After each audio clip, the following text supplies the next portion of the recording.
Madame, mademoiselle, monsieur, bonsoir, nous sommes jeudi, il est 21h, c'est l'heure de Week-end Sport, votre agenda sportif du week-end, tout ce qui va se passer, tout ce qui va se dérouler dans les compétitions nationales ou même internationales et qui concerne nos équipes ou nos clubs, que ce soit en foot ou dans tous les autres sports. Nous en parlerons ce soir comme tous les jeudis. Vous pourrez cocher dans votre calendrier ou votre programme du week-end les compétitions que vous voudriez regarder et il y en aura beaucoup ce week-end, il y en a eu toute la semaine avec la Coupe d'Algérie, on va en parler en début d'émission, et bien sûr les compétitions africaines qui concernent les trois clubs algériens qui sont le CRB, la jeunesse sportive de Kabylie et l'USMA d'Alger, et bien sûr tout ce qui reste du championnat, hormis ces clubs qui donc ne joueront pas la Ligue 1, la Ligue 2 bien évidemment et tous les autres championnats. Notre équipe nationale de basket est en voyage en Tunisie pour un tournoi, un petit tournoi arabe qui va permettre un petit peu de se jauger. On va terminer avec le Money Time de Badro Belhadjouja. Voilà donc en gros le programme de ce soir et on a choisi et on a eu le plaisir de voir qu'il a accepté notre invitation. C'est Khaled Dekimesh, l'ancien gardien du CRB, gardien international, l'ancien entraîneur des gardiens du CRB. Merci d'avoir accepté notre invitation. Non, sincèrement, c'est un plaisir d'être parmi vous et parmi vos invités. J'espère que les téléspectateurs passeront de beaux moments avec nous. On l'espère aussi, on n'en doute pas, avec votre présence en face de vous. Je le disais, Monsieur Money Time, Badro Belhadjouja, qui est notre consultant, tout sport confondu. Ce soir, on va parler de fédération sportive entre politique sportive et stratégie et plan d'action. Merci d'être là ce soir. C'est moi qui vous remercie, je suis très content d'être parmi vous. Et on est content aussi d'avoir Ahmed avec nous, Ahmed Lalibi. Bonsoir Ahmed.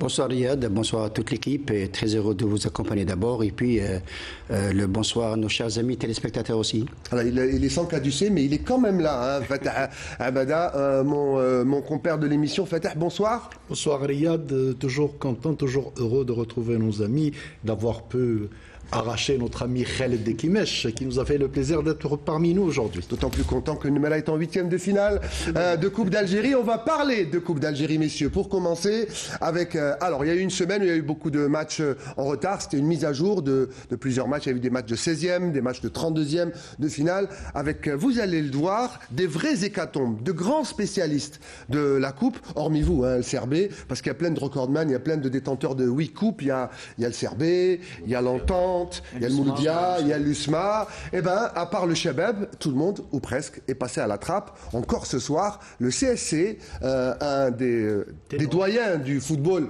algérien, s'est fait expédier, passez-moi l'expression, par le Paradou Athletic Club qui n'a plus que ça à jouer, Ahmed, cette Coupe d'Algérie. On va regarder un peu ce qui s'est passé cette semaine et puis on revient pour en parler. Les 32e de finale ont été fatales aux équipes recordman des trophées, hormis le Shabab Riadi de Belouizdad. Pour preuve, mis à part le champion d'Algérie en titre qui a composté son billet pour les 16e de finale, le Mouloudia d'Alger, l'Entente de Sétif et l'USMA d'Alger se sont vus sortir de la prestigieuse compétition. Amarni à l'IRB local, équipe d'interrégion, a réussi un retentissant exploit en éliminant le spécialiste de la Coupe, l'USMA, en 32e de finale de cette épreuve populaire, au tir au but, 5-4 pour l'équipe de Marnia, après une égalité parfaite de buts partout pendant 120 minutes. La veille, la GS Saoura et la GS Jijel se sont qualifiés au prochain tour de la Coupe d'Algérie, alors que le Shabab Riadi de Belouizdad et le NC Magala ont validé leur billet pour les 16e de finale au moment où l'aventure du Mouloudia et de l'Entente avait pris fin lors de cette mise à jour de la compétition populaire. Saoura a réussi à battre l'Entente de Sétif sur sa pelouse du 8 mai 45 après prolongation 1-0 grâce à un but signé El Hamri à la 106e minute de jeu et valide ainsi son ticket pour les 8e. La GS Jijel, club d'interrégion, a facilement arraché sa qualification au 8e de finale en s'imposant face aux pensionnaires de la Ligue 2, l'USM Annaba 2-0. Les deux buts ont été l'œuvre de Gattot et Issaad. De son côté, le Shabab Riadi de Belouizdad, malgré l'avantage du terrain et le soutien d'un public, a dû attendre les prolongations pour arracher sa qualification en 16e de finale en s'imposant 3-2 devant une coriace équipe de l'Elma, pourtant 13e du championnat de Ligue 2. Leader incontestable de la Ligue 1 et invaincu depuis le début de la saison, le Shabab qui reste sur une victoire au Caire face aux Zamalek, 1-0 en ouverture de la phase de poule, se déplacera à Oumle Bouagui pour y défier les Chaouia en 16e de finale. Enfin, le Mouloudia d'Alger a quitté l'aventure lui aussi précocement après sa défaite en déplacement face à Magara sur un score net et sans bavure, 2-0. Cette élimination constitue une grosse déception pour le doyen et synonyme de divorce avec l'entraîneur tunisien Benzarti.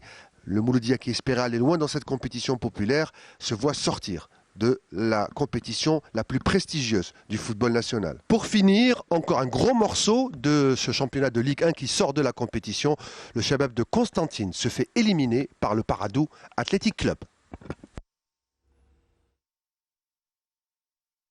Voilà, donc ça c'était cet après-midi avec cette qualification du Paradou. Messieurs Khaled Dekimesh, on voit, d'abord la Coupe d'Algérie, on en a été privé pendant 2 ans à cause de la pandémie. Plutôt 3 ans.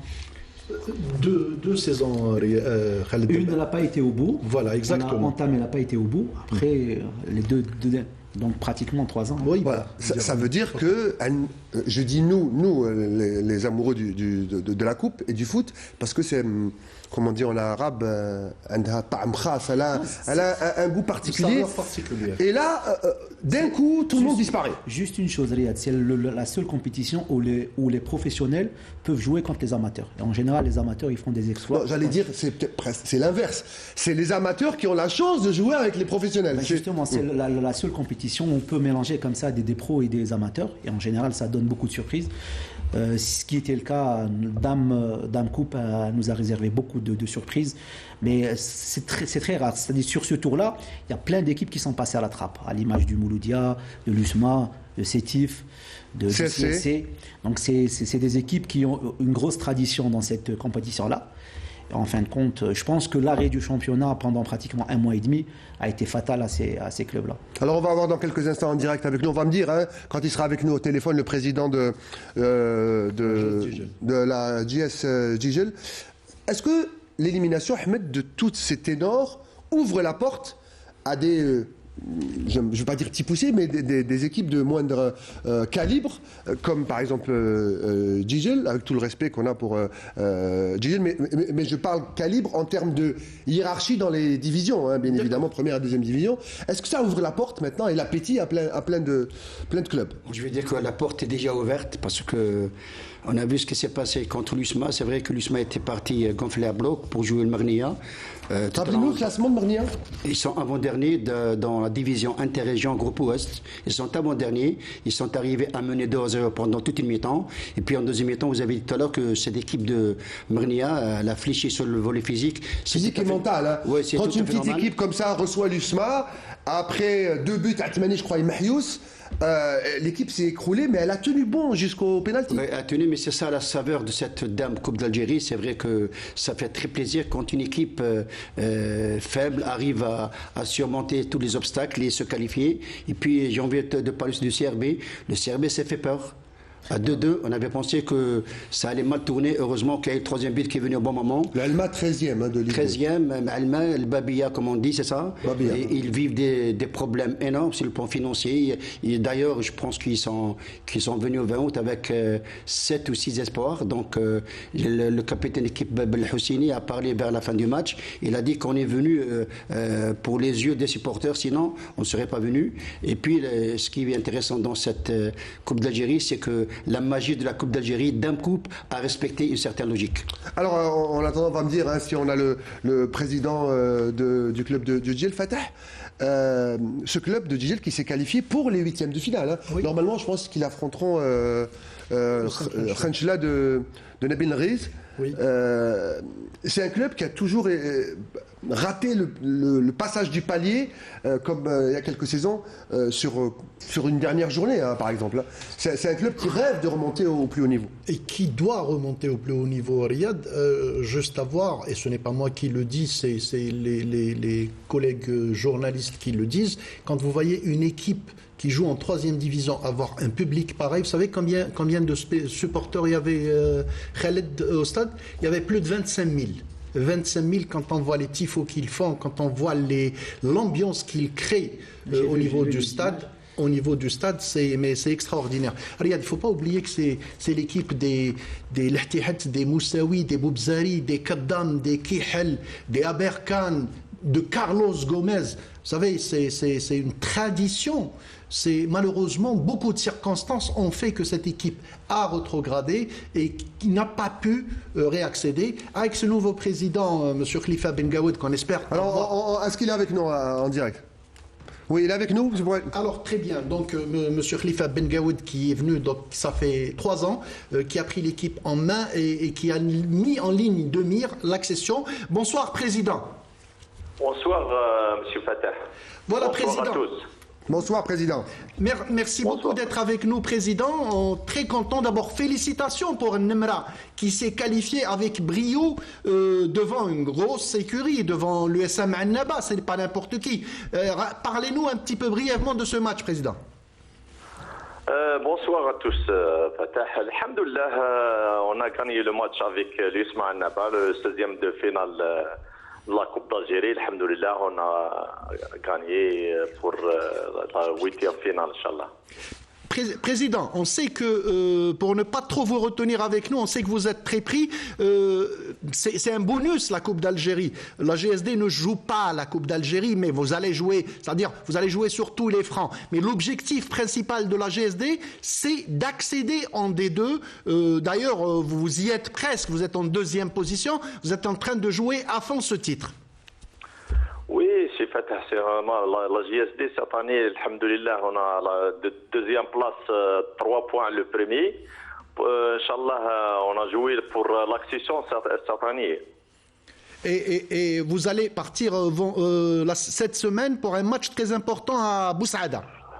Oui, c'est un match le samedi, Inch'Allah, avec Boussaada. C'est un match très difficile parce que Boussaada il est à 3e place.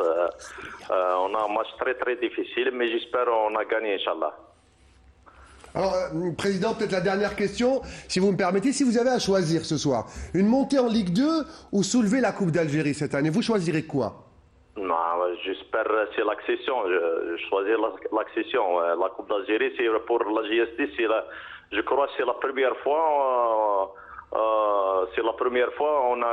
On a gagné pour la 8e de finale. Hein. C'est la 2e fois. On a déjà joué contre le MCO pour les 8e de finale au stade du 20 août, Président. Mais c'est vrai, effectivement, la GSD joue l'accession et beaucoup de public, le cher public, ce magnifique public qui est tout le temps derrière vous. On vous souhaite beaucoup de réussite, Président, et bon courage pour la suite.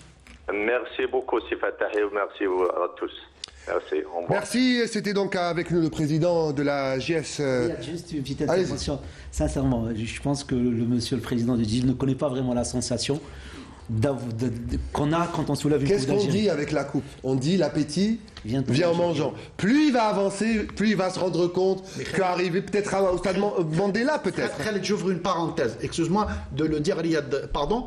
Il y a une population de près d'1 million de personnes qui sont en train d'attendre cette accession depuis 48 ans. Mais je pense que Riyad, 48 ans, Il parle de sensation. 48 ans. sincèrement, vous allez leur poser la question. Sincèrement, soulever une coupe, c'est un sentiment. Et rater l'accession. Vous savez, vous imaginez combien de population dans la Ouïa? un petit peu plus de 800 000. 1 million. Et alors imaginez finale de Coupe d'Algérie, je sais pas, 5 juillet, Mandela. Imaginez tout le million de la Ouïla Djidjil qui débarque à Alger. Vous imaginez quand même? Qu'est-ce qu'elle va garder l'histoire? Accession ou Coupe d'Algérie? Elle va garder la coupe qu'on soulève.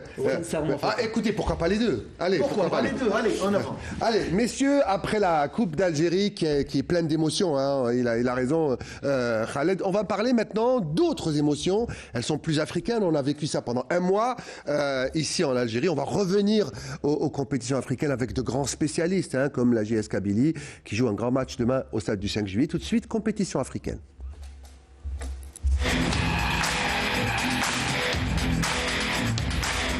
Alors les Algériens ont rendez-vous avec la 2e journée des matchs de poule. C'est ce week-end, un long week-end qui va se prolonger jusqu'à dimanche prochain pour l'USMA d'Alger. Retour sur les sorties de nos 3 représentants avec Saïd Felak. Les 2 représentants algériens en Ligue des champions africaine, la JSK et le CRB, tenteront ce week-end à domicile au stade du 5 juillet de confirmer leur bon début en recevant respectivement le Wydad Casablanca et l'Espérance de Tunis. La JS Kabylie, mal en point en championnat, espère reprendre confiance à travers cette compétition africaine pour amorcer son sauvetage en Ligue 1. Sous la houlette de l'entraîneur Miloud Hamdi, arrivé à la fin de la phase aller, le club kabyle est en train de relever la tête et réhabiliter son image. En témoigne le point précieux décroché lors de la première journée sur le terrain des Angolais de Petro Atlético, 0 partout. Les camarades de Boualia seront appelés ce vendredi à sortir le grand jeu pour battre le Wydad et marquer les esprits. De son côté, le CRB Belouizdad, logé dans le groupe D, est auteur d'une retentissante victoire lors de la première journée au Caire face aux Zamalek 1-0, aura à cœur de rester sur la dynamique et du coup s'emparer de la tête du classement. Les poulains de Nabil Kouki devront faire face à une coriace équipe de l'Espérance, leader du championnat tunisien et qui reste de surcroît sur une belle série de 9 matchs sans défaite, toutes compétitions confondues. Une équipe qui a d'ailleurs réussi son entame de parcours suite à sa victoire difficile, mais ô combien précieuse, acquise face au club soudanais d'El Merrikh grâce à un but signé Mohamed Amin Tougaï dans le temps additionnel. Enfin, en Coupe de la Confédération, l'USM Alger, facile vainqueur du club congolais de l'Opopo 3-0 lors de la première journée, défiera ce dimanche en déplacement le club libyen du Sport Club d'El Akhdar, qui a été battu pour sa part 4-1 par le club sud-africain de Marumo Gayant. Les usmistes veulent s'assurer une nouvelle victoire pour se rapprocher un peu plus de la qualification. Alors, avant de parler de la virée des protégés du général à Benghazi en Libye, ce sera dimanche, on va parler de Champions League, messieurs. Et on va commencer par le big match de la JSK demain au stade du 5 juillet. D'abord, stade du 5 juillet, ça fait longtemps que la JSK n'a pas joué dedans. Grosse pression pour cette équipe où rien ne va plus, Khaled, en championnat. Elle essaye de se sauver. Et là, en Champions League, d'abord, elle a bien commencé la compétition. Sincèrement, je pense que le dernier match va leur faire énormément de bien sur le plan mental. Ça veut dire déjà aller ramener un point dans les conditions dans lesquelles ils ont ramené ce point. C'était pas évident du tout. La chaleur, comme je t'ai dit tout à l'heure, ça fait 1 mois et demi qu'ils n'ont pas joué. Donc je pense que sur le plan mental, ça va énormément leur... Mais par contre, demain, ça sera un autre match, complètement un autre match. Parce que l'équipe du Wydad, elle est restée compétitive parce que le championnat marocain ne s'est pas arrêté. Alors que le nôtre, il s'est arrêté pratiquement 1 mois et demi. Et forcément, les joueurs de la JSK ils seront en manque de rythme par rapport à l'équipe marocaine. J'espère je sais qu'il y aura l'âme, il y aura tout ce qu'il faut, le public et tout. J'espère dans le football, tout est possible.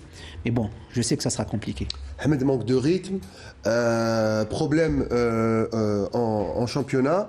Est-ce que le cœur va suffire? Parce que, bon, physique, c'est Badro, on va en parler. Mais est-ce que le cœur peut parfois suffire? Oui, il y a des moments où le cœur peut chambouler pas mal de choses, mais j'ai beaucoup d'appréhension. D'abord, je ne vais pas parler du Waka Casablanca, je vais essayer de parler de l'entraîneur de la JSK, qui n'a pas été sur le banc de touche le match contre... Oui, et puis il n'a pas de diplôme, donc demain, il va rester dans les tribunes. Là, je pense que... Il faut un CAF 1 ou un UEFA Pro ou licence CAFA. Il n'a pas assez de diplôme, donc il n'a pas la possibilité de s'asseoir sur le banc de touche. Ça, c'est un petit couac du côté quand même de la GSK. On sait qu'on joue une coupe CAF.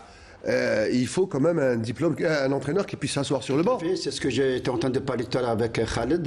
On avait parlé de ce problème. Et c'est vrai, je pense que les dirigeants du GSK, qui m'excusent un petit peu, ils auraient pu trouver un autre entraîneur qui a des diplômes. Parce que là, ça va sanctionner les joueurs. Quand vous avez un entraîneur adjoint, un entraîneur qui va... Là aussi, il ne sera pas sur le banc. Il ne sera pas sur le banc. Il n'a pas de diplôme. On a essayé de lui confectionner une licence d'entraîneur adjoint, mais avec la CAF, il ne faut pas jouer avec la CAF parce qu'il aura beaucoup de sanctions pour le club. Badolo, en termes de gestion de club, ça aussi, c'est une... Passez-moi l'expression, elle est un peu galvaudée. C'est une grosse boulette quand même. On sait quand on recrute en début de saison, on sait ce qu'on a dans le calendrier. On a une compétition africaine. En championnat, on peut fermer les yeux et il est sur le banc, c'est le cas. Mais en coupe africaine, on badine pas avec ça. Très juste ce que vous dites là, c'est un problème d'organisation générale. On peut pas choisir n'importe quel entraîneur pour une compétition de telle envergure. Ça, d'une part, vous parliez tout à l'heure de paramètres physiques. Moi, je pense que dans le sport, pour la réussite, il faut prendre en considération tous les paramètres, physique, technico-tactique, etc. Mais ce qui a attiré mon attention, c'est le rythme de compétition, comme notre invité vient de le dire, M. Dekimej vient de dire le rythme de compétition. Vous savez, on dit souvent ils ne sont pas dans le rythme. Non, mais c'est que ça veut dire quoi en gros? Ça veut dire qu'il y a un manque de compétition dans les jambes. Après un mois d'arrêt ou plus d'un mois d'arrêt, un mois et demi, c'est un peu ça veut dire qu'on ne peut pas finir les 90 minutes comme une équipe qui a du rythme? Non, pas forcément. Il y a des automatismes. Il n'y a pas mieux que... Vous savez, il y a plusieurs méthodes d'entraînement. Vous avez la méthode globale, analytique, de compétitif, etc. Mais il n'y a pas mieux que la méthode compétitive. Rien ne peut remplacer la compétition. Rajoutons à cela que l'Algérien sportif, en général, pas uniquement le footballeur, et on l'a dit à plusieurs reprises, il a une maîtrise de l'entraînement, mais il n'a pas la maîtrise de la compétition en elle-même. Ça, c'est mental. Absolument. Ça, c'est mental. C'est mental et puis... L'Algérien, il perd pied souvent, il n'arrive pas à gérer et son physique et la pression dans un scénario. Il y a des scénarios de match qui diffèrent d'autres, Fatah. Parfois, on peut mener 2-0 après 17 ou 20 minutes de jeu, c'est plus facile. Et parfois, on est mené 2-0 et il faut avoir encore de l'énergie. C'est plus compliqué. Ça devient plus compliqué, effectivement. Voilà donc pour la JSK. Bon vent donc aux Canaries pour demain. Et puis samedi, il y a, j'ai envie de dire, le CRB. Ça aussi, c'est une super affiche africaine. Hein. CRB, Espérance de Tunis, au stade du 5 juillet. Pauvre pelouse du 5 juillet qui va souffrir de 2 big matchs en 24 heures. J'espère qu'elle va tenir. Mais le CRB, je vous regarde tous les deux parce que le CRB, c'est trop facile. Hein. Franchement, c'est facile. Le CRB... ils perdent pas, ils sont costauds, en coupe ils perdent pas, ils vont au Caire, le Zamalek, même si on dit qu'ils ont des petits soucis, et ils ramènent 3 points, et demain, mentalement, ils sont très forts, c'est l'Espérance qui doit avoir peur. Oui, tout à fait. Excusez-moi, Khaled. Je pense que le CRB, avec sa victoire ramenée de Zamalek, vous savez, ça fait très très longtemps qu'un club algérien n'est pas allé en Égypte et ramené une victoire. Donc, ça ne s'est jamais produit entre Ahly et le Zamalek. Les deux ténors, aucun club algérien ne les a jamais battus. Le CRB l'a réussi, tant mieux pour le club, tant mieux pour le supporter. Je disais, non, pardon. Il est tout heureux. Non, mais on est tous heureux. Oui, on est tous JSK, on est tous CRB, on est tous USMA dans les compétitions africaines. Et c'est normal. Moi, j'allais vous demander une question. Est-ce que c'est l'année du CRB? Parce qu'à chaque fois, on cale à 2 ou 3 encablures de la finale. Est-ce qu'on peut aller au bout? Moi, je pense, sincèrement, c'est pas parce que je suis un ancien joueur de CRB, je vais le dire tout court, que peut-être que c'est l'année de CRB, parce que quand on voit la totalité des joueurs, le niveau technique individuel de chaque joueur dans tous les compartiments, en défense, en tant que gardien, défense, milieu, attaque, je pense que les joueurs ont cette faculté d'aller vers l'avant. Ils ont acquis une certaine expérience. D'ailleurs, les joueurs qui ont joué le CHAN, ils ont acquis cette expérience. Ça va les aider, ça va les booster pour aller vers l'avant. Et je pense que, sincèrement, c'est l'année du CRB.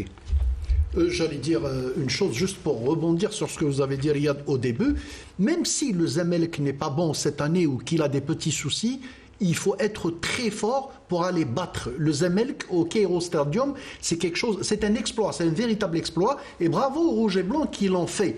Pour revenir à l'Espérance de Tunis, vous savez qu'il y a un petit souci pour son premier match. Ils ont battu le Merrikh 1-0, mais apparemment il y a eu une erreur technique. C'est à la CAF de trancher sur ça. L'équipe du Merrikh s'est plainte qu'il y ait eu 4 changements.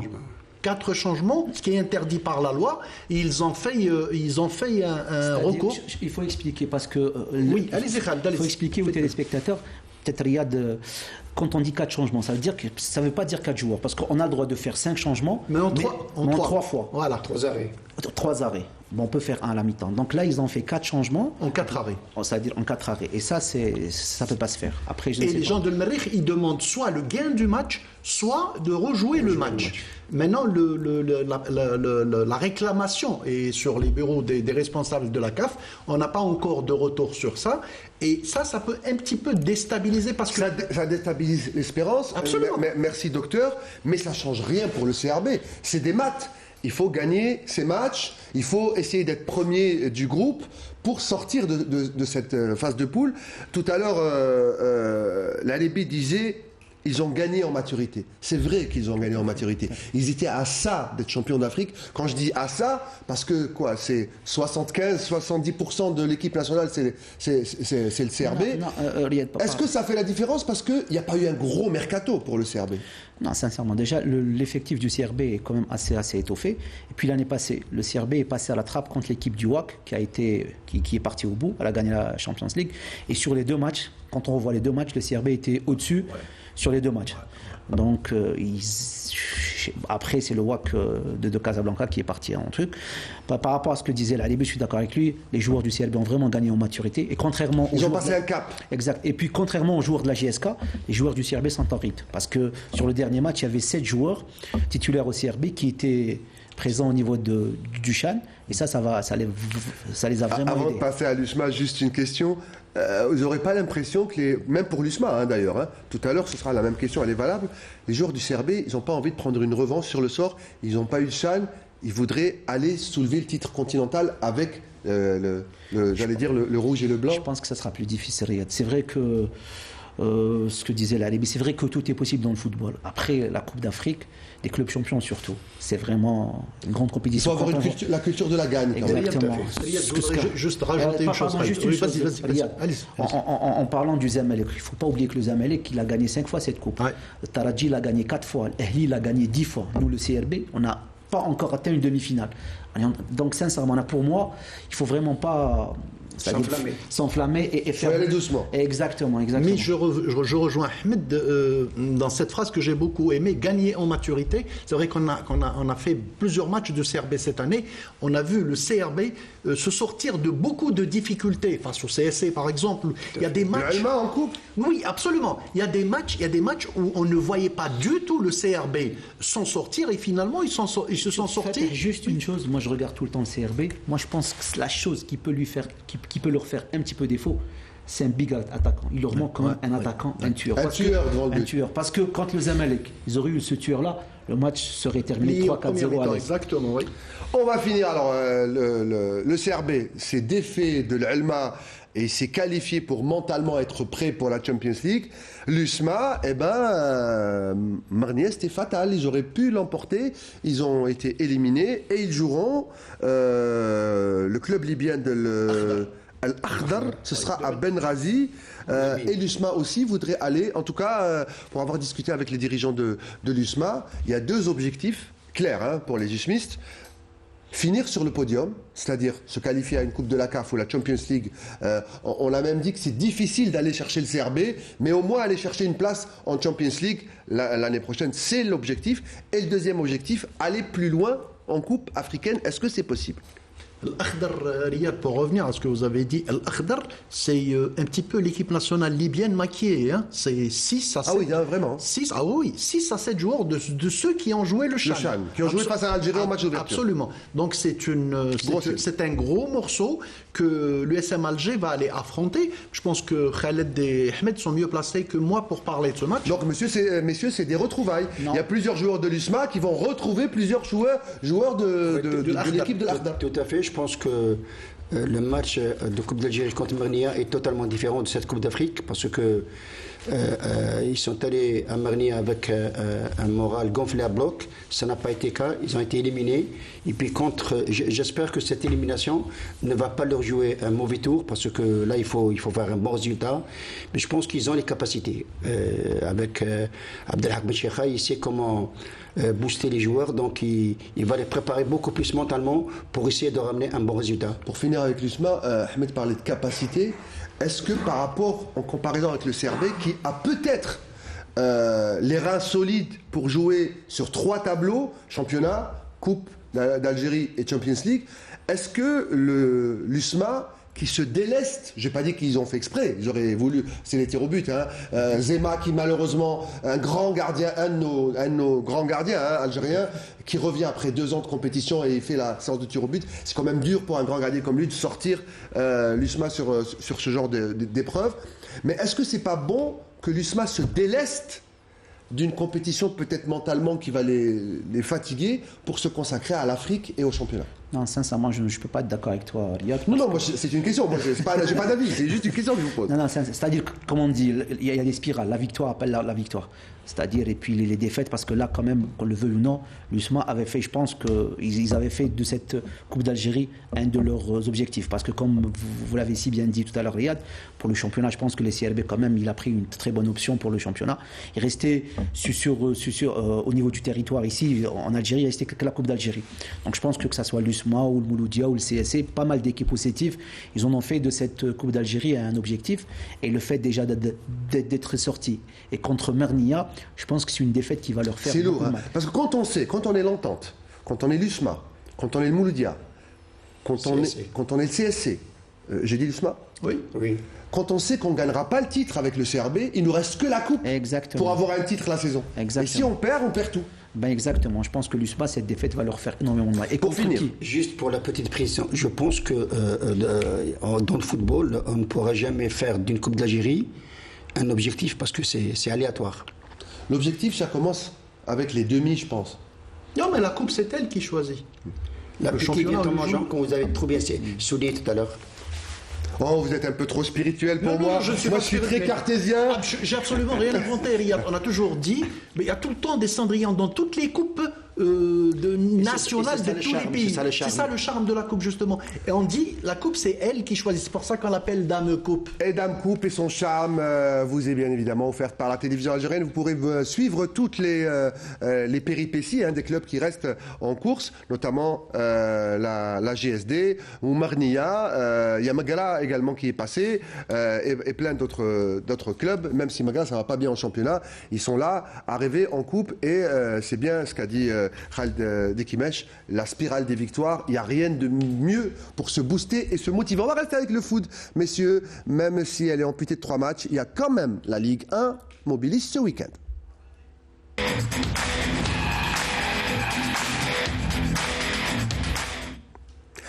Et donc ce championnat, je le disais, avec 3 matchs en moins, USMA, Khenchela, CSC, JSK et CRB Paradou, il y aura une journée de championnat que nous présente Fatah Abad.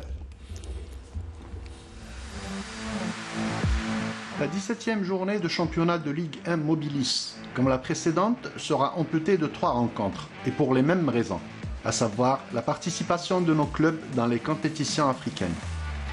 Il s'agit des matchs qui devaient opposer l'USM Alger à l'USM Khenchela, le CS Constantine à la GS Kabylie et le CR Belouizdad au Paradou Athletic Club. Cette deuxième journée de la phase retour débutera donc le vendredi au stade Zougari Tahar de Rolizen, où l'AS Ochlef accueillera la Lanterne Rouge, le HBCL. Une rencontre pliée à l'avance sur papier, au vu des objectifs diamétralement opposés des deux teams. Les Chérifiens, au 13e rang du classement avec 17 points et un match en moins, luttent pour le maintien, contrairement aux gars du château qui, semble-t-il, ont déjà mis un pied et 4 orteils en Ligue 2. Le reste de la journée se jouera le dimanche 19 février. Le NC Megara sur un nuage. Après sa qualification en Coupe d'Algérie, reçoit les Hamraoua du Mouloudia d'Oran, qui respire un peu mieux, en 7e position avec 25 points.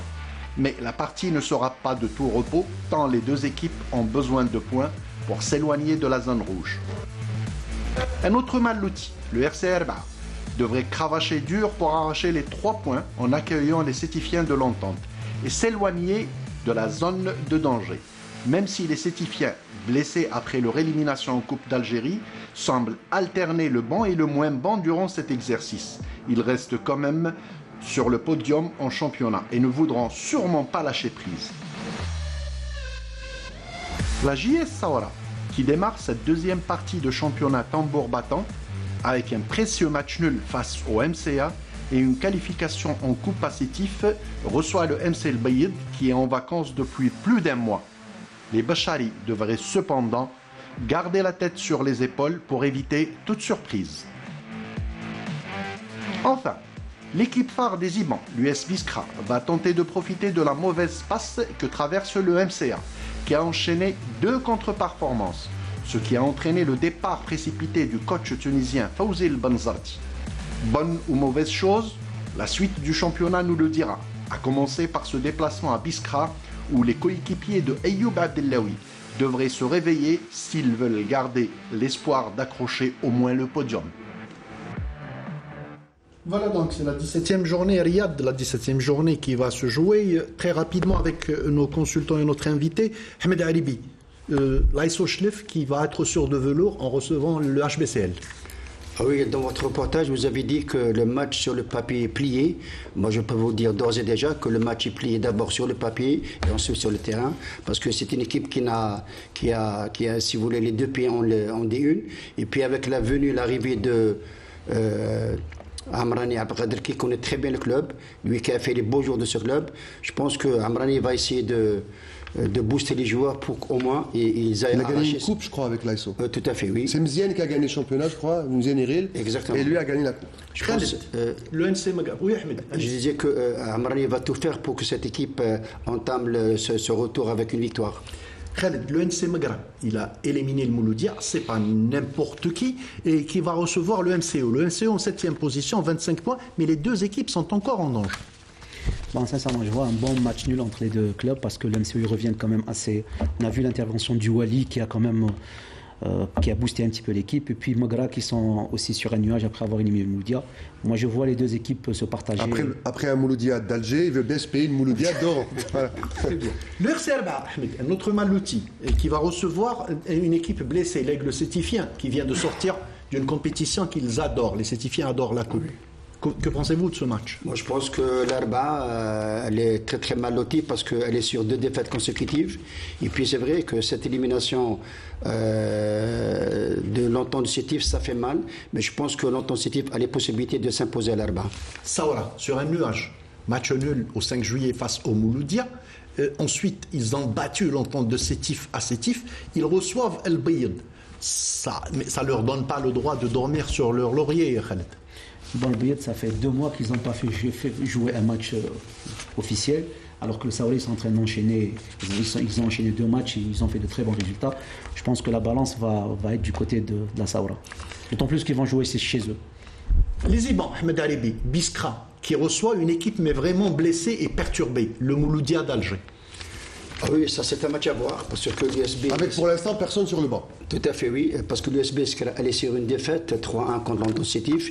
Et puis, concernant le Mouloudia, moi j'ai envie de dire une chose, moi je n'arrive pas à comprendre comment on fait jouer Hamidi, latéral droit, et puis Hleimia, latéral droit, dans le même couloir. Alors qu'il y a des joueurs qui peuvent occuper ce couloir, et qui sont faits pour ce couloir de formation, ils peuvent jouer. Maintenant, pour le match entre ces deux équipes, ça va très compliqué, mais je vois un nul. Alors juste pour info, on parle peut-être de Merazni qui a souvent joué le rôle de pompier. Et à chaque fois qu'il vient, on voit que le club enchaîne souvent 3-4 matchs. Vous avez collaboré pendant une période où Merazni était en pompier, en tant que préparateur physique. En tant que préparateur physique, j'ai eu l'occasion de travailler. Ça compte quand une équipe est physiquement bien préparée. On gagne des matchs aussi. Bah oui, mais pas uniquement le côté physique. Encore il y a le côté technique. Voilà, je veux dire aussi que la préparation physique, ça peut faire gagner des matchs. La préparation physique, si elle n'est pas mise au profit du technico-tactique, ça ne marchera pas. Voilà, donc on rappelle très rapidement le programme de ce week-end. Donc le vendredi, l'ASO qui va recevoir. On va voir le tableau. À Rolizane, effectivement, à Rolizane, le HBCL. Ensuite, la 17e journée se poursuivra le dimanche 19 février, le NC Maghra qui va recevoir le MC Oran à 17h, le RC Arba qui va recevoir l'Entente de Sétif à la même heure, la GS Saoura qui recevra à 17h aussi.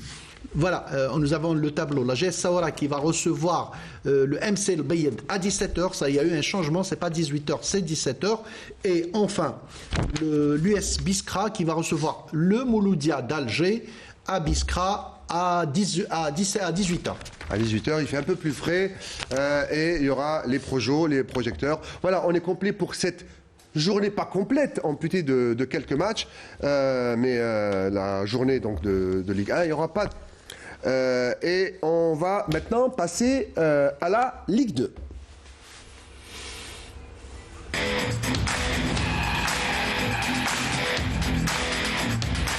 Alors pour la Ligue 2, on en est déjà à 18 journées dans ce de championnat. On va donc parler, il y a le groupe Est et le groupe Centre-Ouest.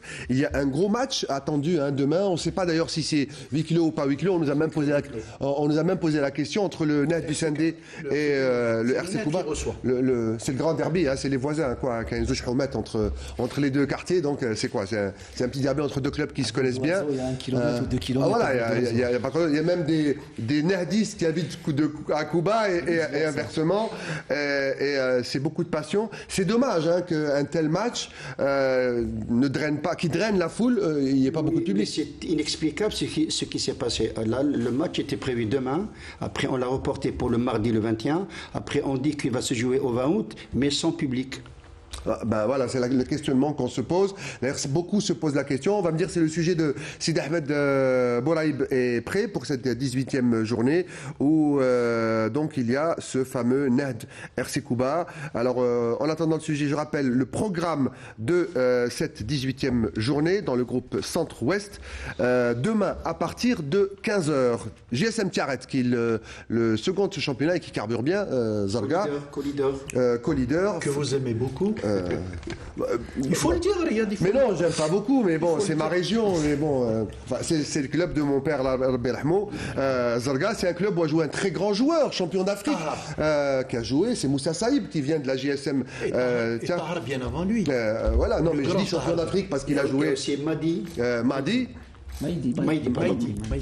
Alors, je le disais donc, la GSM Tiaret face au Moudia de Saïda, nous, c'était plutôt Sogel, plus que Tiaret. Mais bon, Sogel... de toute façon, moi, je supporte Ben Aknon. Donc alors, on regarde. Donc, c'est Artimouchelt Wetzli, Azmodoran, Ouidet de Boufarik, Ouidet de Tlemcen, le Gali de Mascara, Ned du Sende, RC Kuba, on en a parlé, à huis clos, Meshria face à Rolizen et Espérance de Mostaganem face à Médéa.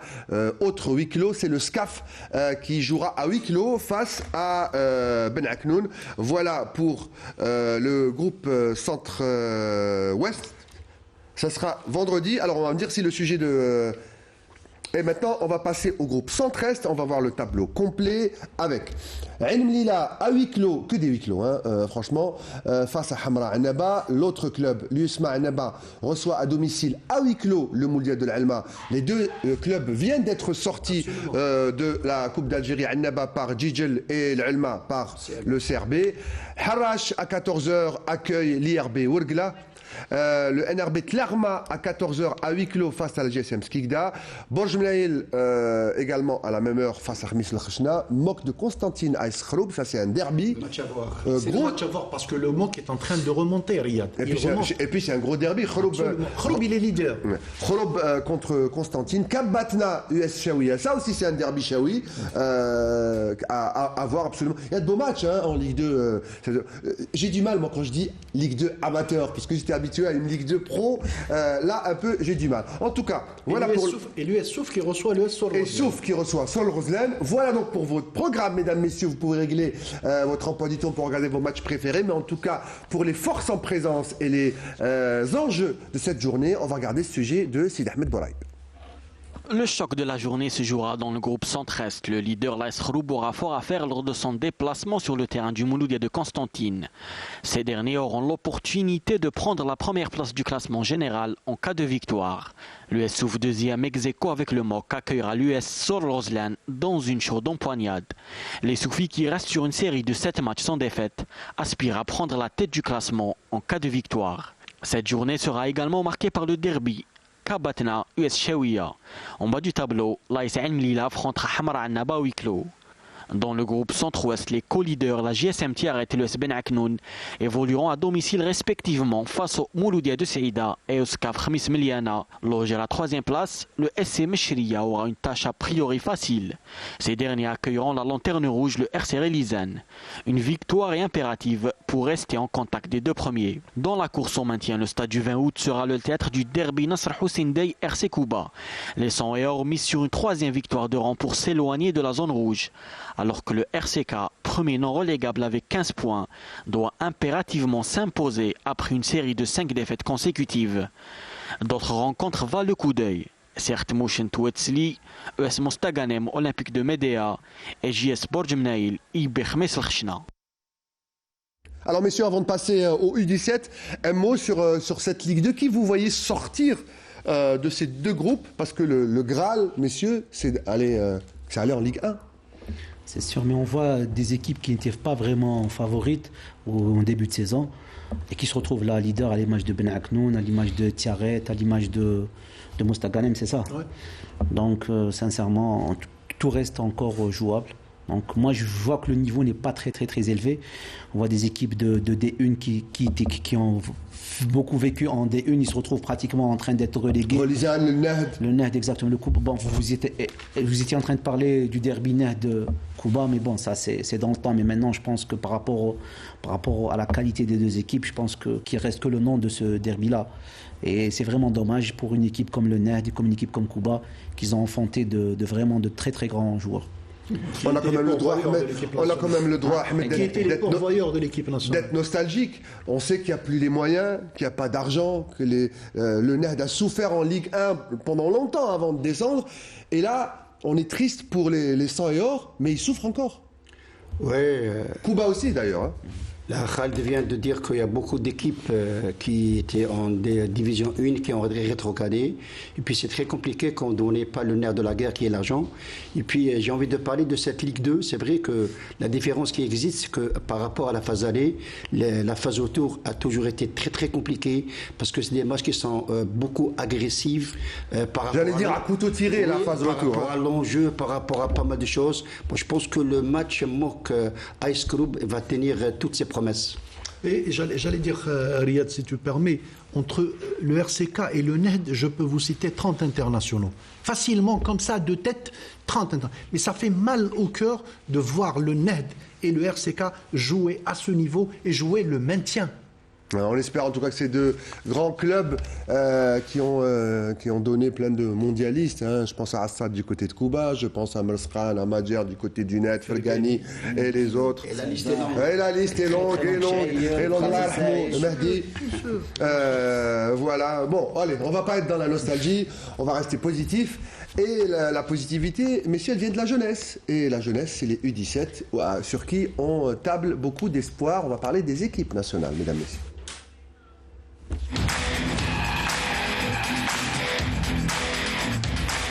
Alors, les U17, ils ont un grand rendez-vous, mesdames, messieurs. Alors, pour ceux qui viennent nous arriver, il y a un grand tournoi qui s'appelle la Coupe d'Afrique des Nations des U17 qui va se jouer ici. Donc, c'est une grande chance pour cette équipe des U17 qui va jouer une Coupe d'Afrique où les 4 premiers, c'est ça, Ahmed, hein, se qualifient pour la Coupe du Monde de football. Vous imaginez les U17 algériens qui pourraient jouer une Coupe du Monde de football des moins de 17 ans, ça passe par une qualification en demi-finale chez nous, en Algérie. Oui, tout à fait. Je pense que les U17, pour nous, pour l'Algérie, pour le pays, c'est une chance inouïe parce qu'on a la possibilité d'aller en demi-finale. Et quand vous êtes en demi, vous avez cette faculté de jouer une Coupe du Monde qui va se dérouler, je pense, au Pérou. Au Pérou. Et il y a des équipes africaines qui ont été champions du monde.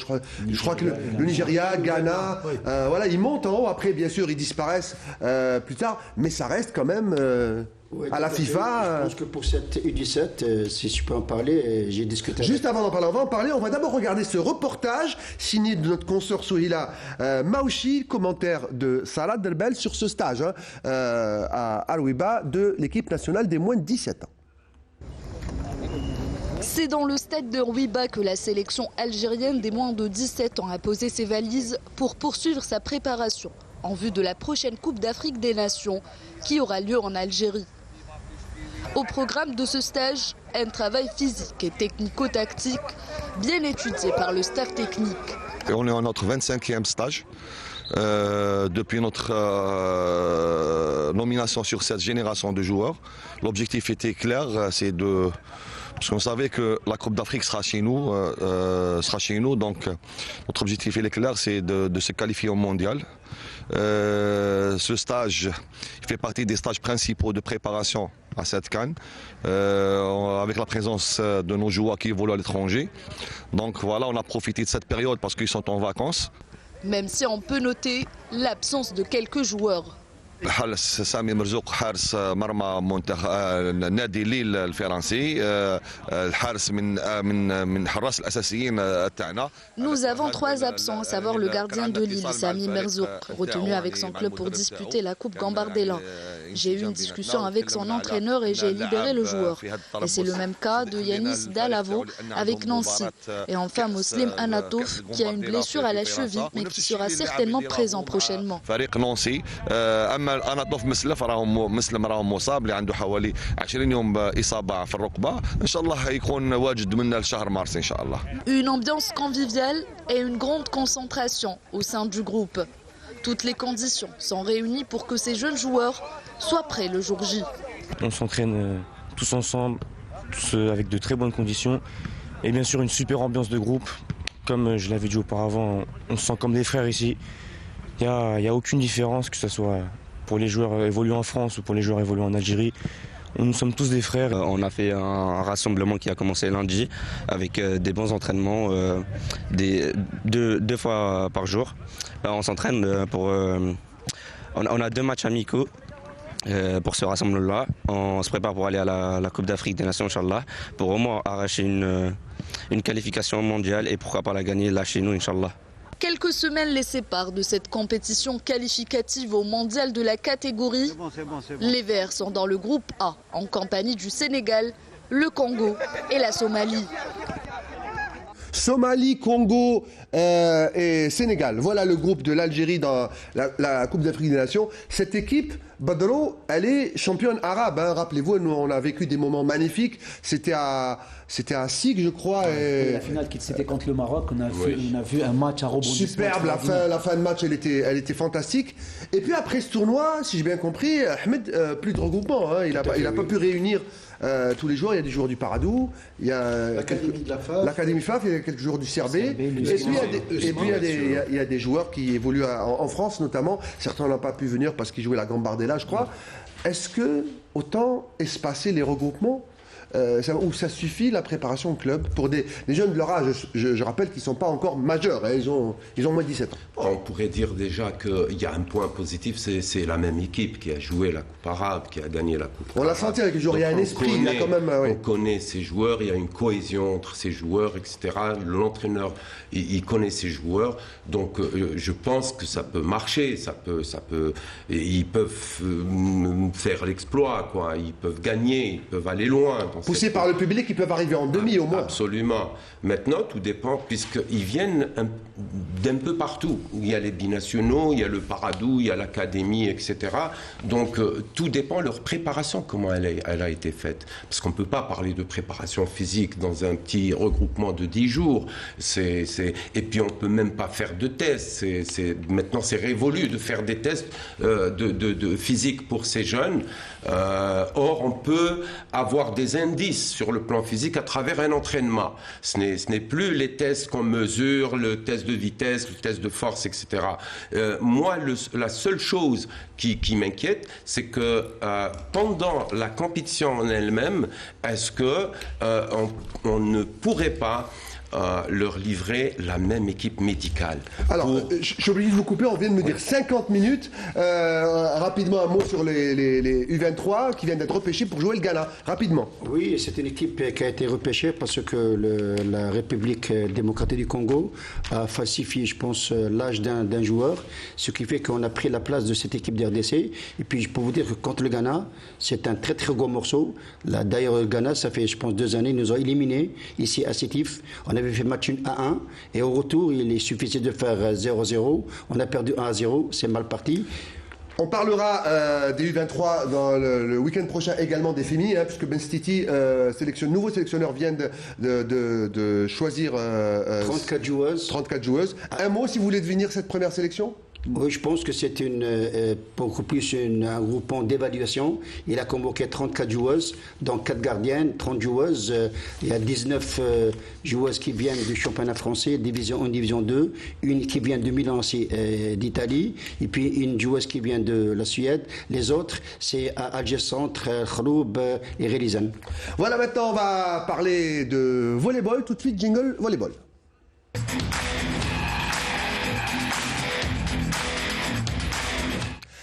Volleyball avec la 12e journée chez les messieurs et la 11e chez les dames que nous présente Sami Achichou.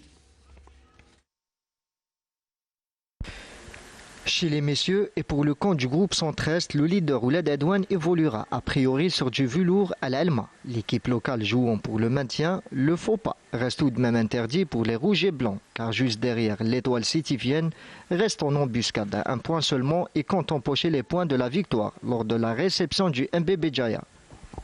Dans le groupe Centre-Ouest, le Mouloudia d'Alger, premier avec 30 points, sera en appel à Mselmoun, une équipe qui lutte pour sa survie parmi l'élite. Une chaude empoignade opposera le Wydad de Tlemcen, dauphin de ce groupe, au Pokchlef, auteur d'une saison toute juste moyenne. L'ASV Blida, qui complète le podium, pourrait être l'un des grands bénéficiaires de la journée. Ces derniers feront face à Al-Qsr, avant-dernier avec 3 points. Chez les dames et pour le camp du groupe Centre-Est où la totalité des clubs sont issus de la wilaya de Béjaïa, le choc de la journée opposera le leader, le MB Béjaïa, à l'ASB, 3e. En cas de victoire, ces derniers pourraient se relancer dans la course au premier rôle. Une situation dont pourrait profiter le RCB, deuxième au classement général. Ces derniers accueilleront le CR Touja qui lutte pour son maintien. Dans le groupe Centre-Ouest, les regards seront braqués sur la rencontre qui opposera Sdouk au Mouloudia d'Alger, respectivement premier et deuxième au classement. Les Mouloudiens auront l'opportunité de creuser encore plus l'écart de 6 points qui les séparent de leur adversaire du jour. Arbou, qui complète le podium, évoluera à domicile face au Enerchlef. Dans le bas du tableau, El Hamari, lanterne rouge avec 2 points seulement, affrontera l'équipe de Ben Aknoun avec l'objectif de décrocher le gain du match. Voilà pour le volleyball, excellent papier de Sami Achichou. Et tout à l'heure, le reportage des U17 à Arouiba. Et je m'en excuse, j'avais écorché son nom. C'est ma consoeur Souhila Maouch. On va passer au basketball.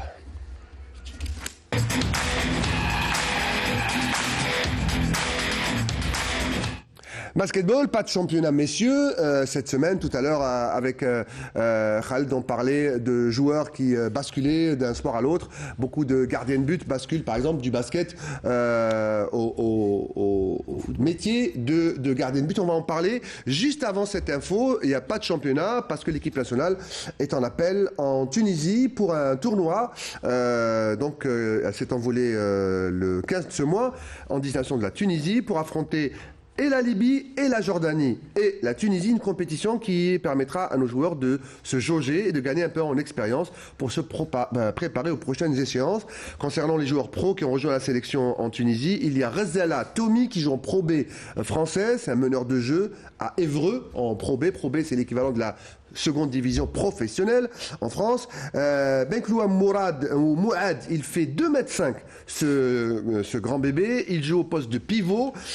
Il joue à HTV, également en Pro B française. Et puis il y a un autre pro, 2,10 m s'il vous plaît, Touhami Rezoul. Il évolue dans le championnat professionnel saoudien. Donc c'est un renfort pour la sélection. Et alors rapidement, on va essayer rapidement. Je ne sais pas si vous pouvez le faire l'exploit en 3 minutes de Money Time. Ce soir, vous avez choisi donc de nous éclairer sur la tâche qui incombe aux fédérations sportives. Effectivement, on a toujours entendu parler des présidents de fédérations qui exposent, en exposant leur plan d'action en début de mandat, dire que nous avons une politique sportive ou nous avons une stratégie. Or, aujourd'hui, je vais tout simplement vous lire des définitions de ce que c'est qu'une politique sportive, ce que c'est qu'une stratégie, et on va comprendre que ce n'est pas la tâche d'une fédération. Donc, c'est quoi une politique sportive? Une politique sportive permet de porter une vision, de donner du sens à l'action. Il s'agit de fixer des orientations et de donner une direction à la politique sportive. La politique sportive s'articule autour de plusieurs grands axes et ce selon les moyens du pays. Créer, entretenir, gérer et animer les équipements sportifs, accompagner les projets de développement sportif, soutenir soutenir les manifestations sportives, promouvoir à l'image du pays par le sport et autres axes. Donc c'est l'affaire de l'État. Et c'est ce qu'on a vu lors des Jeux méditerranéens et lors du championnat du Chan plutôt. Donc c'est quoi une stratégie? Une stratégie, c'est l'art de faire évoluer, c'est aussi l'art d'élaborer un ensemble d'actions coordonnées. Le plan d'action, c'est quoi? La mise en place d'un plan d'action est le processus qui guide les activités quotidiennes d'une organisation ou d'un projet. C'est le fait de planifier de ce qui doit être fait, quand cela doit être fait et quelles ressources ou analyses sont nécessaires pour cela. Les mécanismes, un ensemble de mécanismes et le fonctionnement de ce qu'on assimile, c'est aussi la combinaison et l'agencement des organes. À travers ces définitions, on comprend aisément que c'est l'État qui définit une politique sportive. Ce n'est pas l'affaire d'une fédération ou d'un président élu. La politique d'une fédération, ça n'existe pas. Non. C'est par habitude que les gens parlent que ce président ou cette fédération a une politique sportive. Ce n'est pas du ressort d'une fédération. La stratégie est mise en place par les services du ministère de la Jeunesse et des Sports. Par contre, les fédérations sportives ont la tâche de mettre en place des plans d'action et les mécanismes qui répondent convenablement à la politique sportive du pays, selon la stratégie du secteur MJS. Voilà. Ce qu'on a compris, c'est que l'État finance le sport, décide d'une politique sportive et une fédération l'applique en dépensant l'argent de l'État dans ce sens-là. Merci Badolo, merci Khaled d'avoir accepté notre invitation. On est pressé par le temps, on ne s'est pas rendu compte, on a déjà joué une mi-temps et demi. Ça fait un plaisir, Riyad. Plaisir partagé, réellement. Ahmed, merci beaucoup. Merci à vous. On se retrouve la semaine prochaine, peut-être sur un stade, on ne sait jamais.